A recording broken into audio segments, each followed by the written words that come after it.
Hey, salut, c'est Rod Burger, j'espère que ça va bien. Je te fais une petite vidéo comme ça, on the spot, ça fait longtemps que j'ai pas fait ça. J'ai pris goût de faire des lives depuis un bout, on dirait que je trouve ça cool, j'aime ça, avoir du rendu en temps réel et tout et tout. J'ai une couple de sujets pour toi. Je vais répondre à Christophe de T'as cassé mon scénario. Je vais parler de plein de choses. First, j'aimerais ça dire merci à tout le monde. Je ne l'avais pas souligné encore. J'ai 100 abonnés. Bon, ça range, des fois, ça monte jusqu'à 102.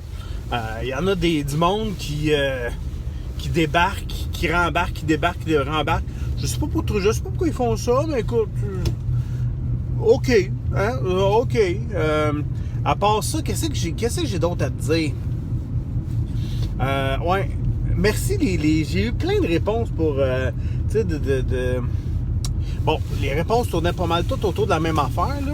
Mais au niveau, quand j'ai dit, tu sais, je m'étais remis en question par rapport à ma présence, je l'avais réexpliqué par le fait, tu sais, mais oui, tu sais, je pense que je suis un joueur qui est très extraverti, je pense que je suis un joueur qui amène, qui tire un peu l'aventure.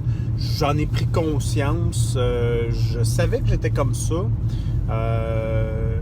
Et probablement que les circonstances ont fait en sorte que j'étais dans cette situation. Bref, tout ça pour dire que vous avez envoyé plein de suggestions, plein de messages, plein de trucs. C'est super, j'en prends note. Je vous avouerai que ça s'en va dans mon blender à idées, puis que je vais sûrement sortir le jus de tout ça.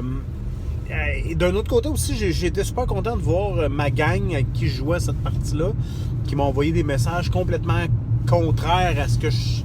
Tu sais, comme quoi, ben non, tu sais, qui m'ont comme un peu rassuré, là, de dire, ben, tu prends pas trop de place, puis t'es raccord, peut-être, ben, évidemment, il y a des fois qu'on aimerait ça, que peut-être les autres personnages réagissent d'une autre façon, mais bon, tout ça, ça s'est bien passé, puis tu sais, j'étais content d'avoir ça, parce qu'en même temps, c'est avec eux autres que je joue, puis c'est eux autres qui, tu sais, j'espère que les gens ont du plaisir à jouer avec moi, ce qu'ils m'ont confirmé. Fait que bon, tout n'est pas perdu.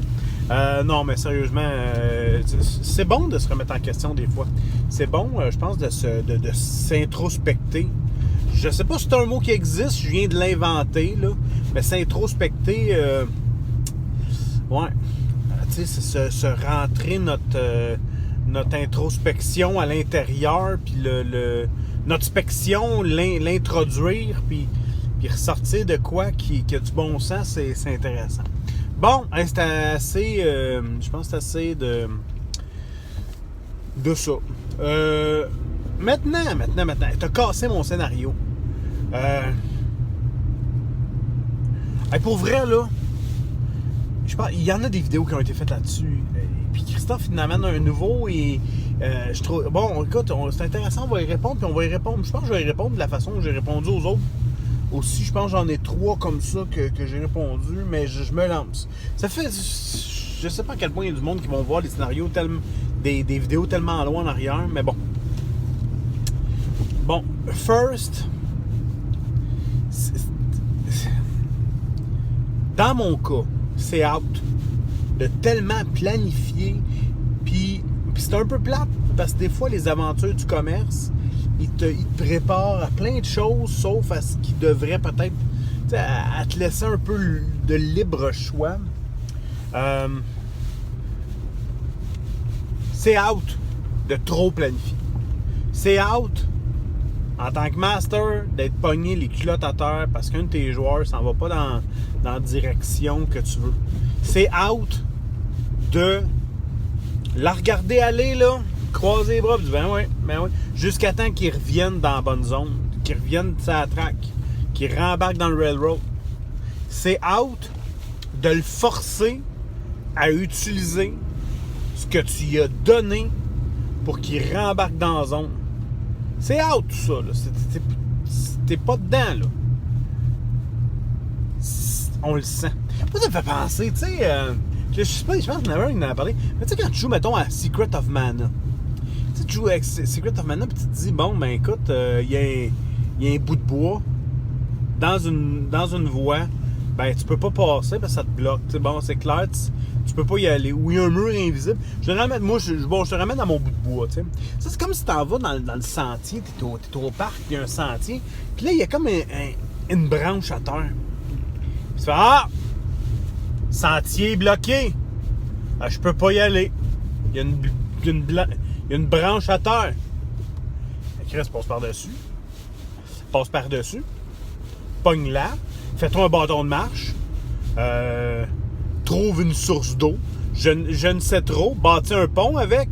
Mais écoute, on s'entend-tu? Dans un jeu vidéo, c'est un affaire. On veut un jeu vidéo qui a quand même une linéarité, il y a des buts, bon, tout ça. Je veux dire, même si c'est sandbox, un jeu vidéo, ça reste. Il y a certains jeux vidéo qui sont sandbox, ça reste quand même qu'il y a un but à atteindre, il y a des déclencheurs qui vont partir des affaires. C'est fait comme ça. Mais, dans un jeu de rôle, là, pour scraper ton aventure, là, bon, t'as deux genres de personnes. T'as les genres de personnes qui veulent vraiment scraper ton aventure pour scraper ton aventure. Tu sais, mettons, je sais pas, moi, je vais te donner un exemple comme ça. Il y a un personnage qui est là, NPC, qui semble important.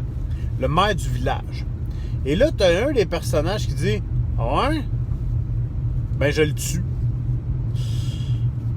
Pour aucune bonne réponse. Non, on le tue. Je donne un coup d'épée, je le tire avec mon gun, je sais pas, le bâton que j'ai ramassé tout à l'heure dans le bois, ben je rentre dans le... Bon, en tout cas, je le tue. Ça, c'est un épais. Ça, c'est un cave. Ce gars-là, cette fille-là, ce whatever-là, il mérite pas de jouer avec toi. C'est simple comme ça. Si c'est ce qu'il veut faire, ben change de gang. Man. Trouve-toi du monde le fun à jouer. Ça, t'auras jamais de fun avec un bozo de main.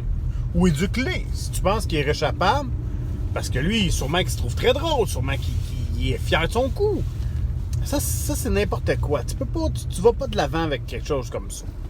Si le gars, par exemple, ils l'ont scrappé ton aventure, comme tu dis, ils l'ont scrappé parce qu'ils sont allés dans une autre voie. Ils ont été dans une autre zone. Ils se sont pas lancés directement dans ce que toi tu pensais. Ben tu sais, je pense juste à quelque part que c'est réchappable. Tes joueurs, mets-toi à leur place. Tu sais, puis ça, je pense que peu importe les aventures que tu fais, mets-toi à leur place. Un joueur, à un moment donné, tu sais, je me souviens d'une game, on jouait à Cyberpunk. Puis le gars, il nous a fait faire une aventure que l'argent qu'il nous donnait pour faire l'aventure, parce que c'est ça qui était écrit dans le module, c'était même pas assez pour payer le gaz qu'il nous chargeait. Parce qu'il fallait rouler une vanne pis tout ça. Ben, excuse-moi, là, mais pourquoi je ferais ça, moi? Pourquoi? Je veux dire, moi, je vais aller me mettre en danger, je vais aller traverser une vanne, tout le pays au complet, puis le gaz que la vanne va me coûter, ça va me coûter plus cher. C'est-tu moi ou... Je veux rien savoir de ça. Ben, tu sais, faut que tu t'adaptes en tant que master, faut que tu lises un peu la situation. Si t'es pas chargé un prix fou pour le gaz, ben, arrange-toi pour que la paye soit en conséquence, paye le gaz, je sais pas trop. Déjà là, la récompense doit être intéressante pour que les joueurs le fassent. Ça, c'est la première chose. Deuxième affaire. Si mettons, là, t'es impliques personnellement avant, ils font partie de l'aventure, ils ont des intérêts particuliers qui touchent les personnages. Ben, c'est pas mal plus dur de dire non quand ta sœur s'est fait enlever au lieu de je sais pas moi, de la fille d'un riche marchand. Ou la sœur du noble de la gang, t'in. Fait que c'est qui va payer? Ben c'est le lord de la place, qui se trouve être le père du... Bon, en tout cas, tu sais, si t'impliquer les gars dans l'aventure, c'est plus engageant au lieu de juste de prendre ton livre et de lire. Ah ouais, c'est ça qu'ils disent, c'est de même c'est fait. Non, tu peux pas faire. Puis si les gars, là, regarde bien, moi, une aventure, je vois ça comme des milestones. T'as le milestone 1, qui est le début, t'as le milestone plutôt A puis Z. Z, c'est la fin de l'aventure, on a terminé. Entre ça, tu as un paquet de milestones. Dépendamment c'est quoi ton aventure. Mais il n'y a rien qui empêche de zigzaguer dans tout ça, de trouver d'autres chemins. Puis c'est là la beauté d'être un maître de jeu, c'est d'être capable d'improviser. On me pitche une balle. Mais si c'est pas écrit dans mon livre ou si je l'ai pas prévu, ben man, prévois-les. Trouve de quoi. Ou repitche-leur la balle. Donne-leur le partage narratif. OK, parfait. Ben là, il s'en va dans cette zone-là. Il rentre dans un café. Tu l'as pas prévu, ce café-là. Ou tu l'as pas prévu, mettons, cette auberge-là. Parfait, elle s'appelle comment? Ben là, écoute, si t'es un bon master, tu devrais être capable de dégainer assez vite un nom d'auberge. N'importe quoi. Attends, le cochon rugissant. Le cochon rugissant. Hein? L'auberge du cochon rugissant. Bon, ben là, moi, je sais c'est quoi les prochaines étapes de mon aventure. Pourquoi, au lieu qu'ils sont allés voir à telle place, mais là, ils sont au cochon rugissant. Oui, je pourrais leur donner exactement la même information. Je vais essayer de camoufler ça. Je vais essayer de les ramener dans l'aventure, mais d'une façon intéressante. Pas essayer de leur tordre le bras pour qu'ils rentrent back-up dans le moule. Ils vont le sentir, puis là, on vient de scraper leur agentivité. De l'autre côté, je les laisse aller. Ils veulent aller voir qui exactement au cochon rugissant? Ah, ils veulent aller voir le barde. Le barde qui s'appelle Christophus. Christophus. OK, le barde Christophus. Pourquoi?